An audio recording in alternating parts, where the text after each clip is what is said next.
In the quiet suburb of Willow Creek, Oregon, on a crisp September morning in 2023, I came home to a scene that felt like a punch to the gut. My prized laurel hedges, nurtured for 7 years, were reduced to a pile of splintered green, their roots exposed like broken bones. Standing over the wreckage was my neighbor, Clara Hensley, clipboard in hand, her face glowing with a smug satisfaction that made my blood boil. No warning, no note, just sawdust and her self-righteous grin. My neighbors peeked from behind their curtains, some whispering, others pretending not to notice. One even filmed the whole thing, probably for the neighborhood group chat. I'm Ethan Caldwell, a nursery owner who spent years shaping those hedges into a living testament to my craft. To see them butchered in under 15 minutes felt like losing a piece of my soul. But this wasn't just about plants. It was the start of a war one Clara didn't know she'd ignited. That Monday, I pulled into my driveway to find Clara directing 2 workers as they loaded my hedges' remains into a truck. She turned to me, her eyes gleaming like she'd just won a prize. "Ethan, your hedges were over the 5-foot height limit," she said, her voice dripping with authority. "I sent you 4 notices." 4 notices? I hadn't received a single one, not in my mailbox, not on my door, not even in my spam folder. But arguing was pointless. The damage was done. My hedges, once proud and pristine, were now stubs barely poking out of the dirt. The neighbors watched from their yards, some with pity, others with curiosity, waiting for me to lose it. I clenched my fists, my jaw tight, trying to keep cool. Those hedges weren't just plants. They were my calling card, proof I knew my trade. I run a nursery, and my yard was my showcase. Now it looked like a war zone. As I stepped closer to inspect the carnage, something caught my eye, a glint of metal half buried in the debris. I brushed away the leaves and found an official county boundary marker, its embossed letters clear as day. My stomach churned, not with anger, but with opportunity. Destroying a legal marker like that? That's a crime. I held it up, my voice steady. "Interesting choice, Clara." Her face didn't flinch, but I saw her eyes flicker. She knew she'd messed up. "Those hedges were a violation, Ethan," she snapped, clutching her clipboard tighter. "The HOA has standards." But I wasn't listening. I was already snapping photos, her standing there, the stumps, the marker, the workers who wouldn't meet my gaze. One of them, a young guy from a landscaping crew out of Salem, whispered, "Sorry, man," as he dropped a branch. They knew this was wrong, but a paycheck's a paycheck. Clara ran the HOA like her personal kingdom, stacking the board with her cronies over the past 3 years.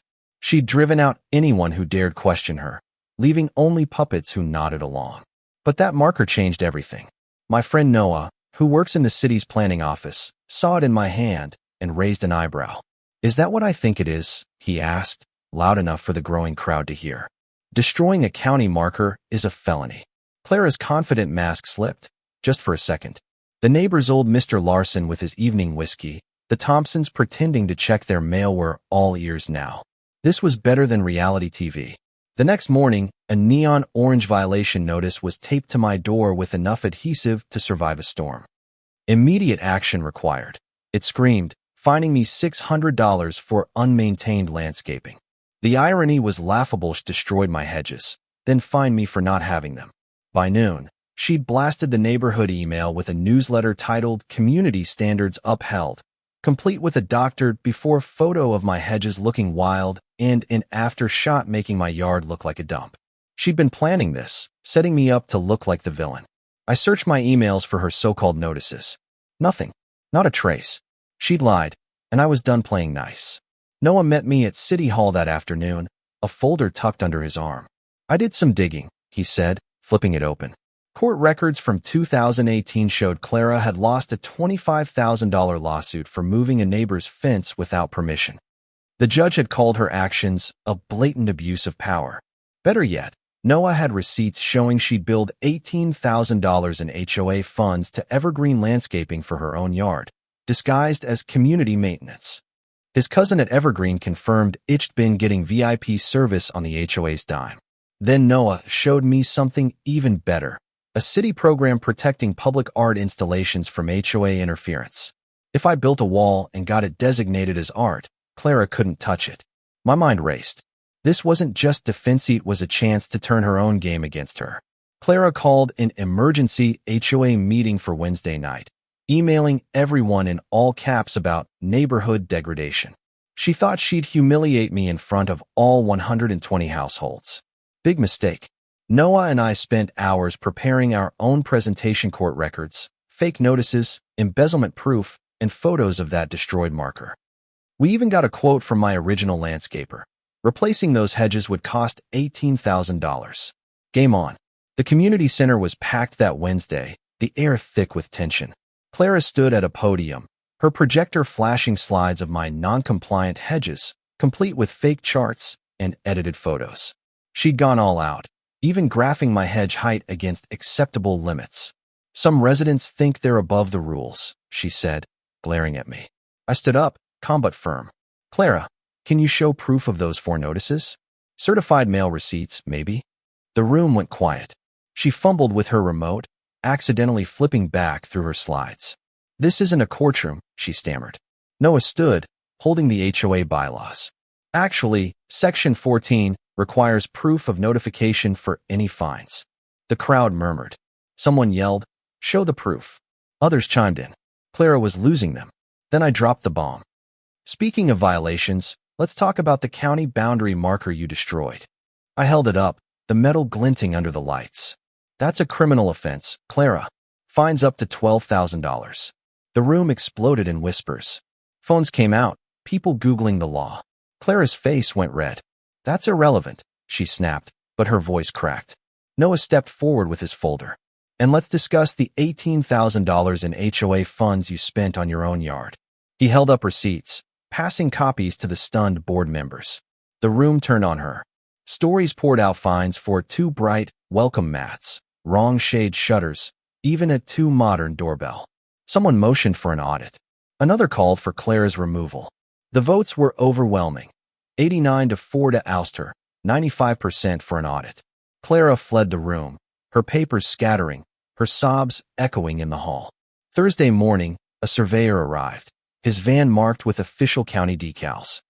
Clara stood on the sidewalk, arms crossed, trying to intimidate him. He ignored her, setting up his equipment with surgical precision.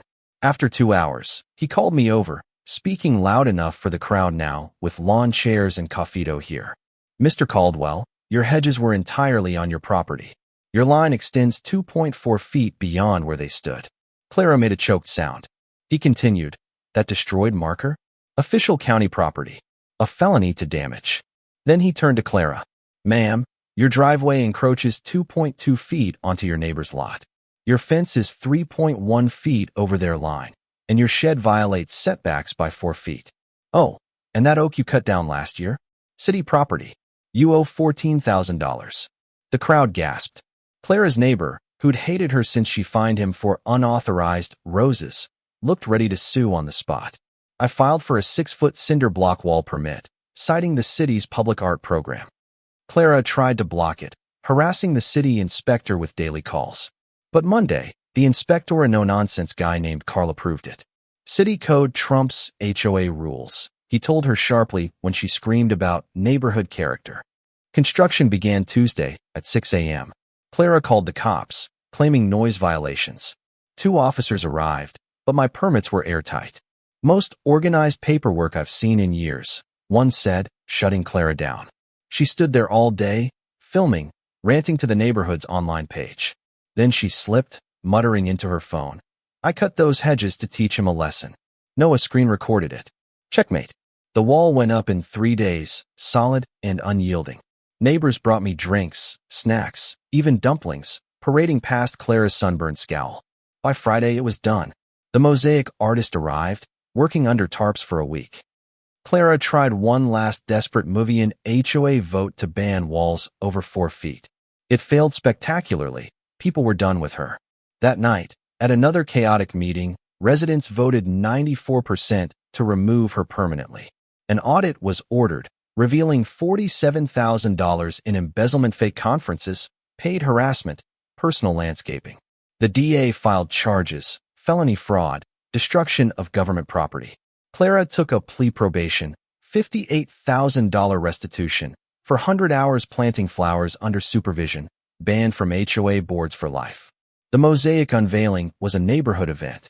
I pulled back the tarp, revealing a photorealistic masterpiece. Clara's face, mid-scowl, chainsaw in hand, surrounded by shattered hedges and falling fences. Ceramic letters spelled out, "Power fades. Art endures, 2023. The crowd gasped, laughed, applauded. A kid asked, "Who's the angry lady?" Clara shrieked, "This is defamation." But the City Arts Committee called it magnificent, granting $12,000 in permanent protection. Social media exploded. Clara Wall trended nationwide. Her house sat unsold for months. Buyers fled when they saw the mosaic. She finally sold at a $60,000 loss, moving to a tiny apartment in Corvallis, working at a garden center, head down, avoiding old neighbors. My new hedges are thriving behind the wall, which draws tourists and food trucks. The city added a plaque, calling it a monument to property rights and creativity. Clara's reign is over, her legacy cemented in tiles of her own making. I water my hedges, glance at her frozen scowl, and feel justice gold, hard and permanent. What would you do if someone destroyed your property to flex their power? Would you fight back with art, law, or something else? Drop your thoughts below, hit that like button, and subscribe for more stories of karma delivered in style.